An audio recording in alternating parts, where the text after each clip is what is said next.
So, hello guys. Alam nyo, may gagawin tayo. And, hanghagard ko pala.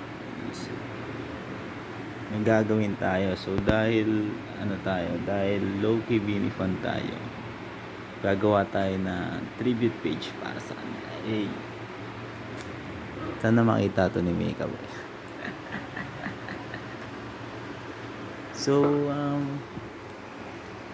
sana okay lang kayo kung sino man nanonood dyan. Papakita ko sa inyo yung kung paano natin gagawin itong tribute page.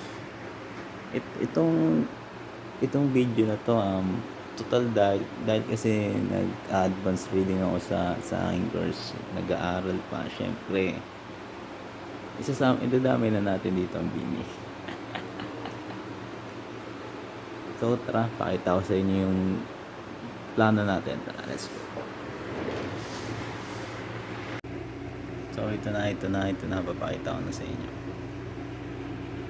So, ayan, tribute page, sabi dito, this is one of the required projects to earn your certification.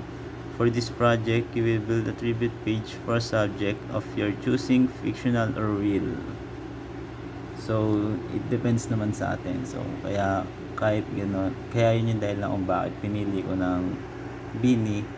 And of course, I love Bini. And fans nila ako, low fans. Yes! So guys, simulan na natin to. Samahan nyo ako. Siguro ito time-lapse ko na lang para hindi ganun.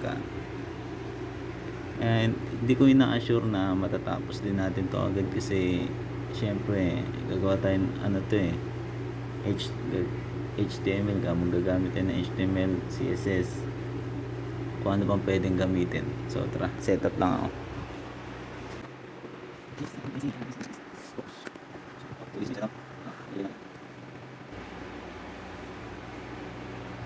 Siyempre, of course, habang ginagawa ito, di mawawalang makinig sa Bini Songs.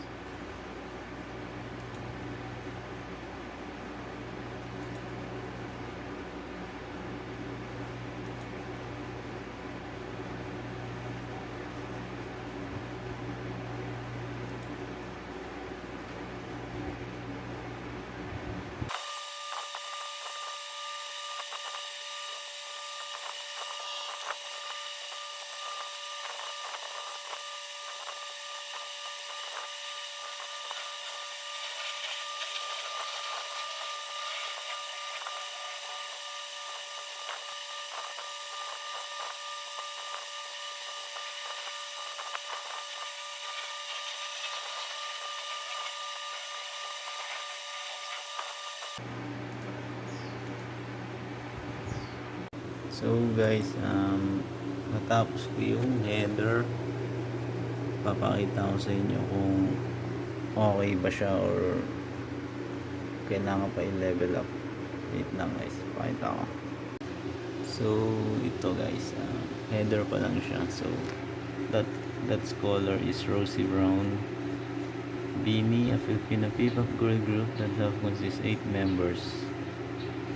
So ewan ko kung good siya guys. So ayun nga, header pa lang natatapos natin. Then ang plano ko dyan is after ng header, doon na tayo sa pinaka-content or sa body ng ating tribute page. Then after nun, the footer or yung pinakababa. So let's continue guys.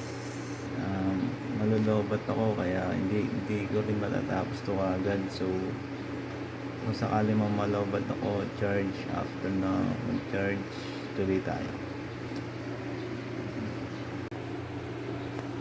So let's continue.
So guys, mayroon akong struggle.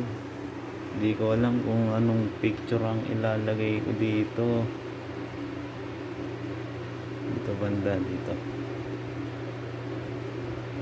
Nahihirapan akong pumili dahil ang daming picture na magaganda na pwedeng mailagay. And baka pagka nakalagay naman ako ng iba, so baka ma-judge ng Bini fans, sabihin bakit yun. Kaya sana kung ano man yung malagay ko doon, I hope you like it. So sana magustuhan nyo. Bahala na si Batman kung ano yung mapili ko. Ang importante matapos tong project ng tribute page. Let's go.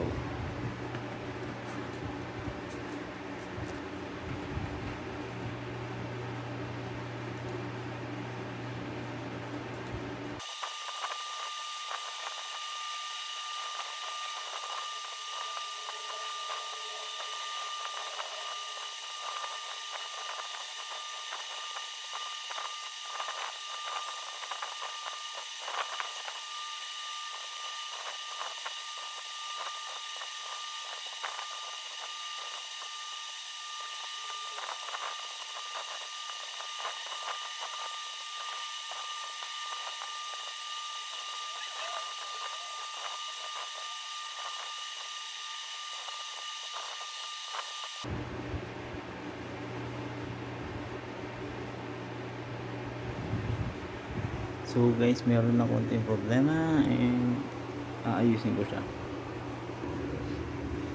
So guys, problem solved. Problem solved natin ang picture. Yan. So ang naging problem niya is hindi ko siya na-fit. So ngayon na-fit na, kaya problem solved. Let's continue.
So guys, natapos ko na siya.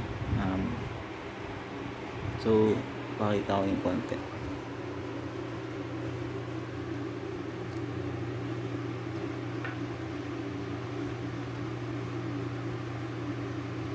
So ayan pa lang.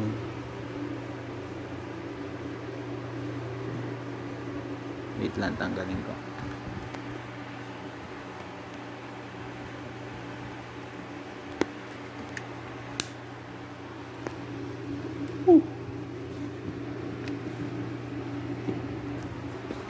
So sa susunod na ating plano, dito medyo mahirap kasi kailangan ko so although I'm a Bini fans, pero syempre kailangan ko pa rin gumawa ng research about sa kanila kasi yun yung ilalagay ko sa pinaka main content ng website na to.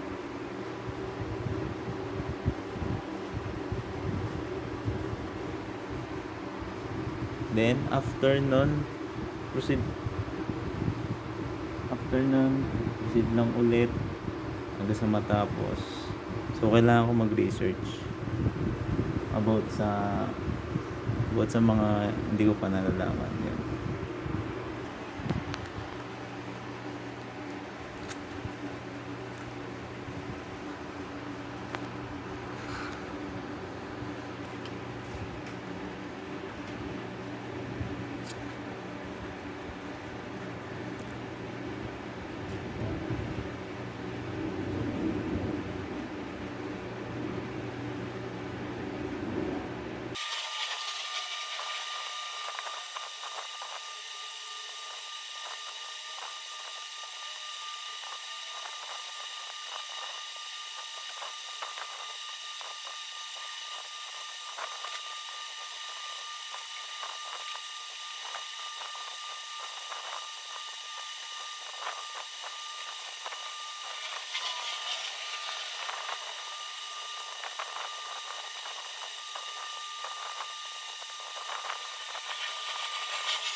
So guys, update tayo.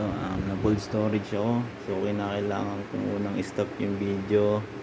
After nun, pagpapatuloy ko siya off cam. Tapos papakita ko na lang yung finished product. So doon na lang muna. Wait natin hanggang sa matapos. So bye bye. Guys, update lang sa ating Vinny Tribute page. Ongoing pa rin. Medyo gutom na ako kasi anong oras na din, kaya kailangan ko muna kumain para sa ating energy. So on process pa rin siya. Ito yung pagkain ko ngayon. So sardinas and one egg. Hindi tayo maarte. So that's it guys. So tapos ko na kumain guys. Let's go back to work. Let's finish this tribute page for our idols, Vinny. Let's go. Up, yeah. Up.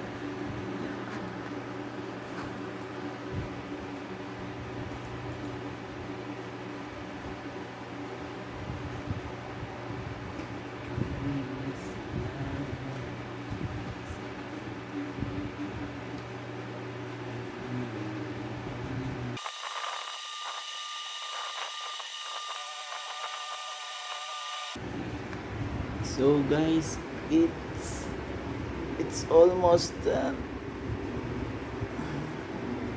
pero meron pa tayo kailangan tapusin, kaya let's go, tapusin na yan.